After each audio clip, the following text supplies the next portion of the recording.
বিসমিল্লাহির রহমানির রহিম। ডিম আর আলু দিয়ে এমন অসাধারণ একটা রেসিপি বানানো যায়, আগে জানা ছিল না। যে এই রেসিপিটা বানাবেন সে দরজা বন্ধ করে আপনার মন পছন্দ মতন খেয়ে নেবেন। আর যদি পরিবারের মাঝে রান্না করে ছেড়ে দেন, আপনি কিন্তু একটুও ভাগে পাবেন না, আশপুস থেকেই যাবে।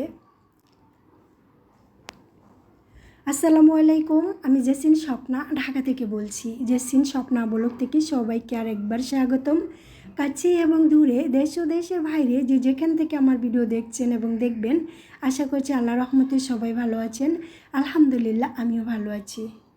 ডিম আর আলু দিয়ে অসাধারণ একটা রেসিপি, আগে আমার জানা ছিল না। এইখানে 4টে আলু খুব সুন্দর করে কাট করে ধুয়ে পরিষ্কার করে আমি মোমের মতো নরম ও সফট করে সিদ্ধ করে নিয়েছি। আর এখন আলুগুলো এক এক করে চোলকা ছড়িয়ে নিচ্ছি। চোলকা ছড়ানো হয়ে গেছে, আর এখন আমি একটা ডিশ থেকে আরেকটা ডিশের ভিতরে ঢেলে নিচ্ছি, কারণ আমার কাছে ভালো লাগছে এই ডিশটার ভিতরে যদি আমি এই রেসিপিটা বানাই তাহলে কিন্তু খুবই ভালো লাগবে, সেই জন্য। তো এখানে 4টে আলু আমি খুব সুন্দর করে চোলকা ছড়িয়ে নিয়েছি। আর আলুর ভিতরে এখন আমি দিয়ে দিব ডিম। ডিম দিয়ে আলু এত অসাধারণ মজাদার রেসিপি, মাছ মাংসকে হার মানাবে যদি আপনি পছন্দ অনুযায়ী সুন্দর করে রেসিপিটা বানাতে পারেন। আমরা কিন্তু মাছ মাংস যখন রান্না করি তখন কিন্তু তেমন একটা ভাত খেতে পারি না। আর যখন ভর্তা, শাক সবজি বা নিরামিষ অনেক কিছু রান্না করি, আমি কিন্তু তৃপ্তি সহকারে খুব মজা করে ভাত খেতে পারি। আমি না শাক পাতা, লতা পাতা এগুলোই বেশি পছন্দ করি মাছ মাংস থেকে। আর এখানে আমি 3টে ডিম ভেঙে নিয়েছি, আর আলুটি হাত দিয়ে আমি মতে নিচ্ছি। আপনি চাইলে এই কাজটা কাঁটা চামচের সাহায্যে বা ব্লেন্ডার দিয়েও করতে পারেন। তো আমার কাছে খুব ইজি আর সহজ মনে হচ্ছিল, সেজন্য আমি হাত দিয়ে মেখে নিচ্ছি। আর আলুগুলো কিন্তু খুব নরম করে সিদ্ধ করে নিতে হবে, কোনো দানাদার শক্ত টাইপের যাতে না থাকে, তাহলে কিন্তু রেসিপিটা একদম ভালো লাগবে না আর খেতেও স্বাদ পাবেন না। আর এখানে এই যে দেখছেন 3টে ডিম, তো এগুলো এখন আমি একটু হাত দিয়ে মেখে এখন আমি একটা কাঁটা চামচের সাহায্যে খুব মিন ও সফট করে ডিম আর আলু একত্র করে আমি মিশিয়ে নিব। মিশিয়ে এইভাবে নিতে হবে যাতে আলু আর ডিম একত্রে মিশে যায়, যেন আলাগ টাইপের অংশ না থাকে, এভাবে মিশিয়ে নিতে হবে। তো দেখছেন আমি হাত চামচের সাহায্যে কীভাবে নিচ্ছি, আপনি চাইলে যেভাবেই ভালো লাগে সেভাবেই এই কাজটা করে নিতে পারেন। তো এখানে মেশানো হয়ে গেছে, এখন আমি দিয়ে দিয়েছি গোলমরিচের ফাঁকি। গোলমরিচের ফাঁকি থেকে খুব সুন্দর একটা ফ্লেভার আসে, সেজন্য দিয়ে দিচ্ছি। আর দিয়ে দিচ্ছি স্বাদ মতন লবণ, আর রান্না করা যে রেগুলার তেল সে তেলটা দিয়ে দিয়েছি, আর দিয়েছি চিলি ফ্লেক্স। এসবগুলো উপকরণের সাথে ফির ব্যাটারটা আমি খুব সুন্দর করে মিশিয়ে নিব, যাতে কোনো দানাদার লাঞ্চ টাইপের কোনো কিছু না থাকে। আর একটা চুলার ভিতরে প্যান বসিয়ে পরিমাণ মতন তেল দিয়ে গরম করে নিয়েছি।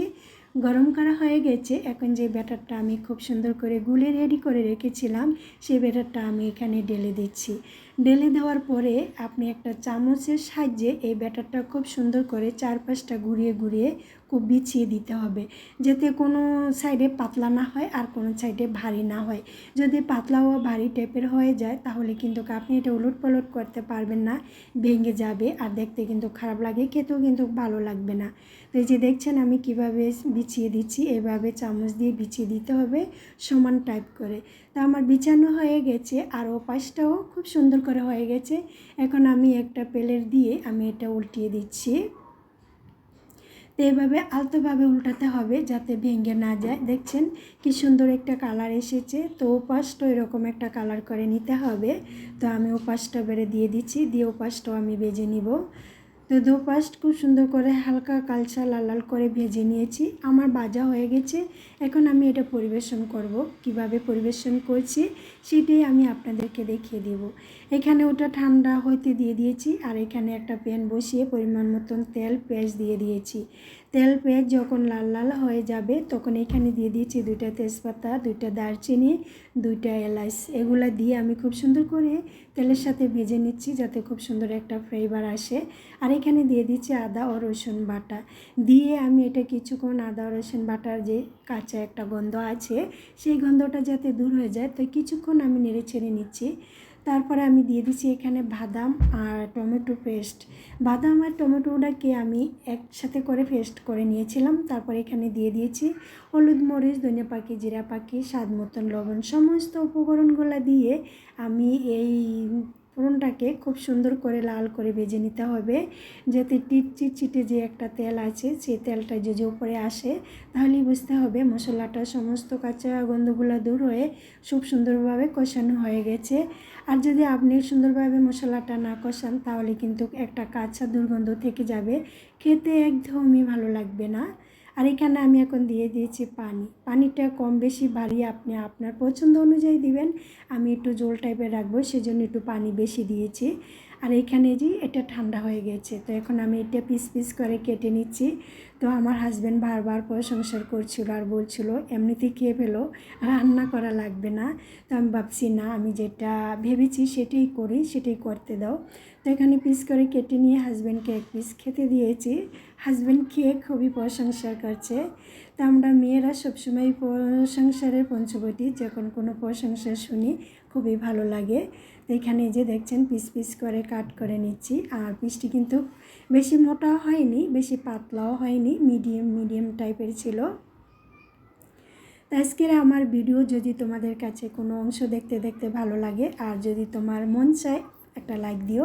আর তুমি যদি এই ধরনের ব্লগ ভিডিও পছন্দ করো বা ভালো লাগে চাইলে আমার চ্যানেলটাকে সাবস্ক্রাইব করে পাশে থাকা বেল আইকন অন করে আমার পাশে থেকে দিও। আর তুমি যদি ফেসবুক থেকে দেখে থাকো চাইলে পেজটাকে ফলো দিতে পারো। আর তুমি যদি অলরেডি এই কাজগুলো করে থাকো তোমাকে অসংখ্য ধন্যবাদ। তো পিস পিস করে কাটা হয়ে গেছে। আর ওইদিকে যে আমি পানি দিয়ে ঝোলটা দিয়েছিলাম সেই ঝোলটাও গরম হয়ে এবং ঘনত্ব হয়ে গেছে। তো এক এক করে আমি এখানে পিসগুলো এখানে দিয়ে দিচ্ছি। তো এই তো হয়েছিল আমার অসাধারণ ডিম আর আলু দিয়ে একটা রেসিপি, একদম লোভনীয়। আপনাদের কাছে যদি ভালো লাগে চাইলে আপনারা ছোট্ট একটা কমেন্টের ভিতরে আপনাদের মতামত জানাবেন।